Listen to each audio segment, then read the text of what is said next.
Israel are in direct relation to the ongoing nuclear discussions that have been happening between the US and Iran. Yes, and that was actually, first of all, this was his audience were ambassadors, foreign ambassadors that reside in Tehran. So he had an international audience of diplomats. And he said that it's very important for them to get back to their governments. This was first and foremost, to ensure that Iran's message is getting to the US government through them as well. He said that the attacks we're seeing now, first, they have not been condemned by the United States. He did say, interestingly, in the past 2 days, Iran has received direct messages through channels from the United States government reiterating that the US had no involvement in these attacks. And his response is, well, we basically don't believe that to be true, that Israel's actions would not have been possible without the United States green light. He said it is extremely important now, before things spiral and get out of control, diplomacy has to be applied, and it is up to the US government to step in and stop Israel from carrying out the call were violations, blatant violations of international law. He said, look, Israel has always been against Iran reaching any kind of an agreement with the United States and Western powers when it comes to the nuclear program. And Israel has done everything within its power. Since as early as 2006, there's been at least half a dozen nuclear scientists assassinated in Iran between 2010 and 2023. And he said, this is unacceptable. And as a result of these actions taken by Israel, Iran has chosen to advance its nuclear program in direct response to these threats. Therefore, we are here now with our nuclear program, and the United States and Iran were discussing a way to reach an agreement. We were on our way to a final agreement when Israel decided to launch these attacks, essentially using bombs to kill diplomacy. And that is what he's reiterating here. This is the first time we have seen any Iranian official speak live in Iran, other than delivering a message on Friday. He's the first one to appear in Beijing and speak live from the capital, addressing the recent developments and situation. He reiterated that there has to be international pressure put on Israel before we can see an end to this conflict. One of the things, and you referred to it just a moment ago, is the fact that he did make a point of saying that as a result of those last Israeli attacks we saw when the talks were going on in Vienna back in 2024, it was as a result of that that Iran decided to increase its enrichment to 60%, and that was a significant jump from where it had been before. There are going to be concerns, of course, that Iran, as a result of the attacks that Israel has been carried out, may choose to enrich further, and that will change the whole dynamic, not only, of course, in terms of the situation within the Gulf region, within the world, but also in terms of the nuclear negotiations and the leverage that that might give Iran. Well, certainly, look, Iran's nuclear program started out with about 3 to 4% enrichment capabilities in the early 2000s. And we saw them increase to 20% during the President Ahmadinejad era. And then from 20%, they went to 60%. And that jump was as a direct result, as the foreign minister Araghchi mentioned, of Israeli attacks on Natanz that was carried out. Not only did they advance the nuclear program as a result of the threats and attacks by Israel, they also took it underground. And the Natanz nuclear facility, which is the biggest of the 6 facilities in Iran, all of it was above ground, and it was exposed to these attacks by Israel. And after the attacks, over the past 2 years, they decided to take most of it underground. So they are really looking towards ways to hide the nuclear program from plain sight.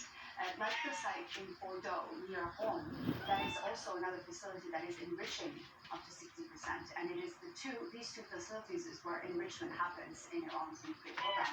That facility in Bordeaux is about 80 meters deep inside the mountains and underground. And the Iranians decided to do this in 2009 because they felt the threats from Israel were becoming more and more real. So they're saying, look, we are making sure our facilities are secure as a result of Israel. It doesn't have to be this way. Because the international community continues to be complacent in terms of reeling in Israel's actions, we are where we are right now. Awesome. Thank you very much indeed for breaking that down. I know we're going to be talking to you when coming out. For now, Dawson July, thank you very much. Make sure to subscribe our channel to get the latest news.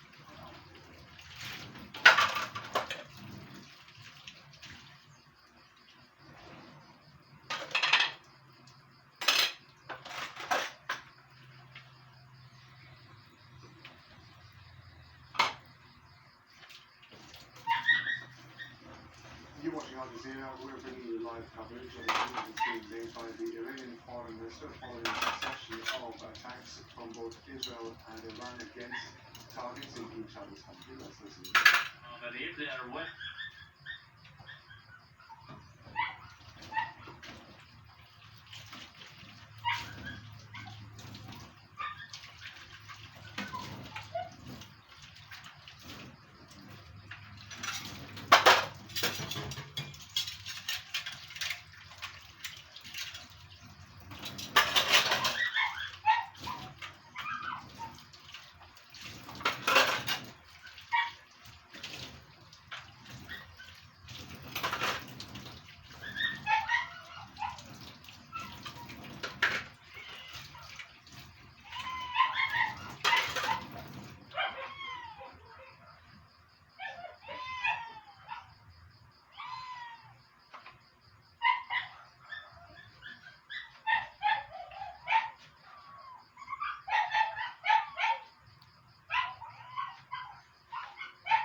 Dùng nhiều thế.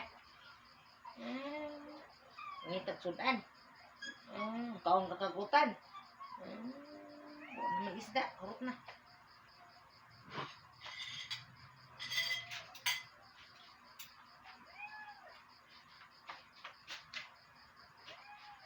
Kawan ketahanan indah.